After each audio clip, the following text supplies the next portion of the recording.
Pistols in Battlefield 1. They are one of the most important weapons you can bring to the battlefield.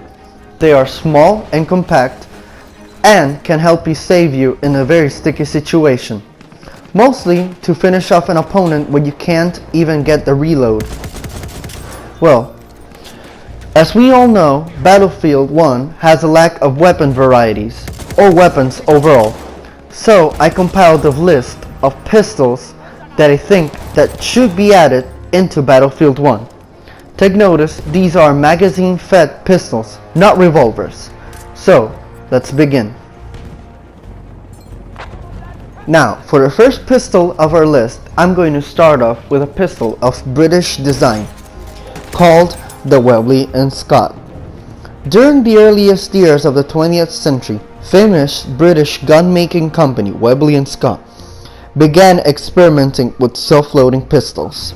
The first attempt, based on the design of Hugh Gabbett Fairfax's Mars Automatic, proved to be a failure. Later on in 1903, the company began to experiment with such more weapons, accompanied by the designer and factory manager, Mr. Whiting. The Webley & Scott model of 1912, which is the one I'm going to be talking about, was a short recoil operated action pistol. It had a single action trigger with an exposed hammer and automated grip safety, located in the rear part of the grip. It had a single stack detachable 7-round magazine, and it fired the proprietary .455 caliber ammunition. Other models before that, like the 1908 and the 1910, used the 32 and 38 ACP, but they weren't that successful. Later on, the Webley & Scott model was adopted by the British Navy as the Webley & Scott self-loading pistol Mk1, with the production commencing in 1913. Many versions of these guns had fitted adjustable sights, which were later on known as the Webley & Scott self-loading Mark I Model 2. It was issued on a limited basis to the Royal Horse Artillery and Royal Air Corps during the First World War. Still, the British decided to go with the Webley revolver, as it was much more reliable. For our second pistol on our list is another pistol of Italian design, called the Glisenti 1910. Officially named Pistola Automatica Modello 1910, this pistol was designed by Italian Army officer Bertel Abdiel Rebelli around the year 1905 for the Italian gun-making company Fabbrica di Armi Glisenti. This pistol was a short recoil operated locked breech pistol, similar to models like the Nambu. It was originally chambered for the 7.65 caliber and tested by the Italian Army, and after certain modifications the caliber was increased to 9mm Glisenti, similar to 9mm Luger. This 9mm Glisenti is the same cartridge that the model 1918 uses. Now, for military service, it was formally adopted by the Italian Army, and a total of 33,000 Glisenti pistols were produced, and they proved to be fairly reliable. This served well during the First World War, but by the Second World War, they were mostly phased out and obsolete. For the third pistol of our list, we have the famous Browning model of 1900. This pistol was the first of a long and extremely successful series of Belgian-made pistols.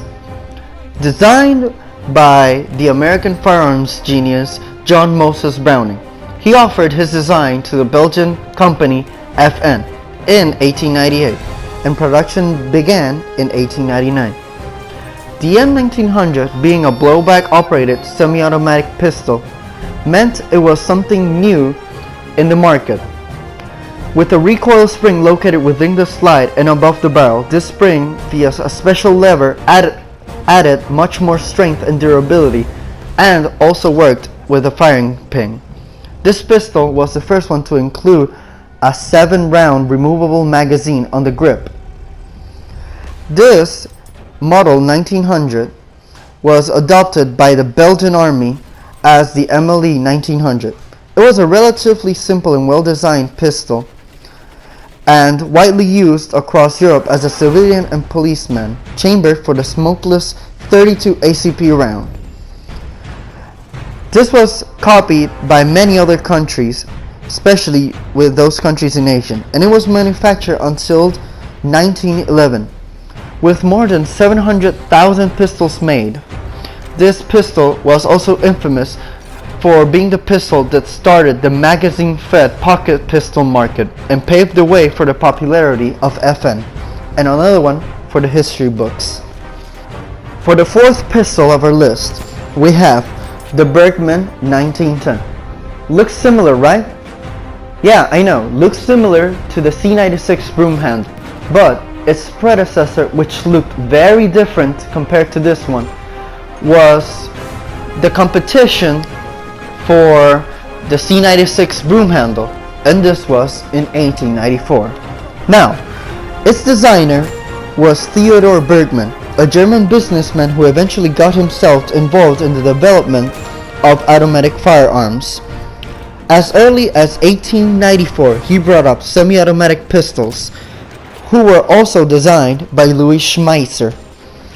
This pistol, along with a number of subsequent models, met little success, but around 1903, Bergmann brought to the market a completely new pistol with recoil-operated action based on early machine guns, also designed by Louis Schmeisser.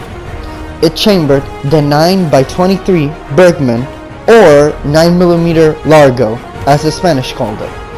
For its military service, it was adopted by the Spanish, as the Spanish ordered several thousands in 1905. Due to very limited production capabilities, Bergmann's own company subcontracted the production to the Belgian company Société Anonyme Ancients Establishment Piper, and sold its guns under that trademark Bayard. In 1908, Piper produced an updated version of the pistol known as the Bergmann Bayard pistol. In 1908 and in 1910, it became the definite version of this gun, known as the Bergmann Bayard model of 1910. This pistol was also adopted by the Danish government, and several thousand of the pistols were built by Piper for the Danish army prior to the outbreak of World War I. Now, this pistol could be fed by a stripper clip or a 7-round detachable box magazine. Side note here, this was also brought to the US Army pistol trials, but it was refused because of the unnecessary weight of the magazine in front. And now, for the fifth and final pistol of our list, and probably one of my favorite pistols, is the Savage Model 1907. This pistol was a semi-automatic striker-fired pocket pistol produced by the Savage Arms Company of Utica, New York. From 1907 till 1920, it was chambered in the infamous 32 ACP cartridge, and in 1913 to 1920s, it was also produced in the .380 ACP cartridge. Although smaller in size, it is derived from the .45 ACP cartridge, which was later on submitted to the 1906 and 1911 US Army trials. After several years of testing, the Savage pistol was one of the 2 finalists, but unfortunately lost to the Colt Entry 1911. Later on, 181 of these .45 ACP Savage pistols were returned to the factory, and later on they were sold to the civilian market under the slogan 10-shot quicks. But that wasn't the end for the Savage pistols. You see, the French were already involved in the First World War, and they needed every available thing that shoots bullets at someone else. So the French government purchased over 40,000 .32 ACP Savage pistols between the years of 1914 and 1917. This military contract Savage pistols were fairly recognized for their loaded chamber indicator and lanyard ring attached to the grip, so that way you could attach a sling and not lose your pistol. A much smaller contract was also ordered by Portugal, and this were around 1,150 pistols in the same configuration. In my opinion, the Savage model of 1907 could have been what the M1911 wasn't. I'm sorry for all of those M1911 fanboys out there, but bear with me.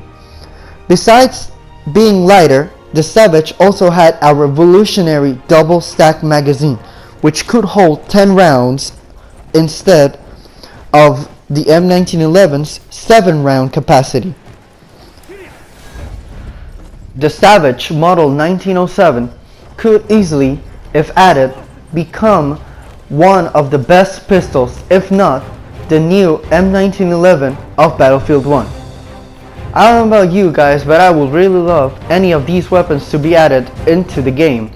Let me know if you have other types of pistols you want DICE to add in the comments below, and if you want more of these types of videos. Anyway guys, this has been Andy, the M320 guy.